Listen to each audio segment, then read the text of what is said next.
All right, guys, so here we are with the challenging problem for quadratics. This is number 6. Kate researches 2 dressmakers on St. Hubert Street to get her wedding dress custom cut and sewn. The first company estimates her cost as being $1,011.50 and offers prices based on the amount of fabric in the dress using the rule f of x is equal to ax squared. So we have a quadratic, where x is the linear measurement of fabric, and then it gives you some examples of fabric amounts here and your associated costs. So if you have one at 1.5, you pay this much, 1.8 you pay this much, 2 you pay that much.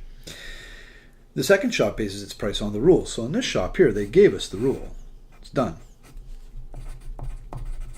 How much money will she save by using the second shop? So the problem is we want to know money, how much will it cost her, but we don't know how much linear fabric the dress is.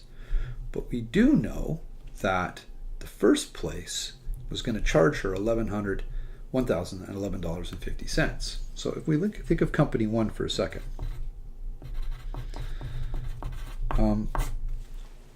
What we know for sure is that there's a rule f of x is equal to ax squared. And we know that she was being charged $1,011.50. We also know that the ordered pairs rate here also could generate x's and y's. So the problem, we don't know how much she paid in company 1 because we don't know a. The rate of change, if you want to call it that. We need to get the a, and just like in the basic examples, to get an a, we need x's and y's, or x's and f of x's. So these are x's and y's. We can use any pair of these, the 1.5 with the 787.50 or the 2 with the 1400. I'm going to pick this pair right here. I like the numbers, they're nice and clean. And that's going to give me a rule for the first shop. So let's do that. 1400 is equal to a. We don't know it, but we do know that the x is 2 and we've got to square it. So that's 1400 is equal to a times 4, which is another way of saying 1400 is equal to 4a. And now we know we can divide both sides by 4. And lo and behold, bring my calculator over here, 1400 divided by 4 is going to give me 350. So the a for the first equation, or sorry, for the first company is 350. That gives me a rule. Y, or f of x, is equal to 350x squared.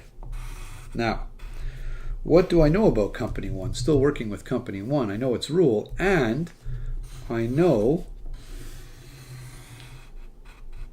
how much she paid. Now, why is that significant? That's going to allow me to solve my x. In other words, that's going to tell me how many meters of fabric her dress is, because I'll know the cost, right? You'll notice her cost isn't in this table. We use this table to get the formula. Now we've got the formula. 1011.5 is equal to 350 times x squared. So I'm going to do my division here of 350, both sides.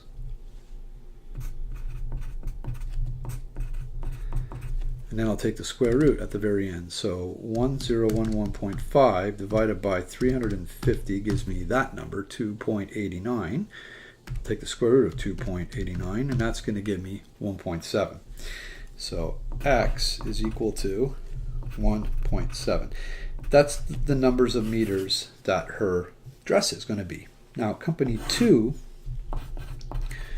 we have the lion's share of the work is done. For company 2, we know the rule. Y is equal to 330 x squared. And we know the x is 1.7, so we can get her cost. Y will be equal to 330 times 1.7 squared. Order of operations, you got to make sure you do that square first. 1.7 squared is equal to 2.89. We know that already from the previous example. Times 330 gives me 953. 0.7 or 0.70. So all I have to do now is subtract her cost from company 1 and her cost from company 2. I'm going to go, the difference will be equal to 1011.50 minus 953.7. 1011.5 minus 953.7, giving me 57.8 or 0.80 as my answer. So we used one rule, one piece of information to find the rule, and then that gave us the x, which we plugged into the other equation, which allowed us to solve the two prices.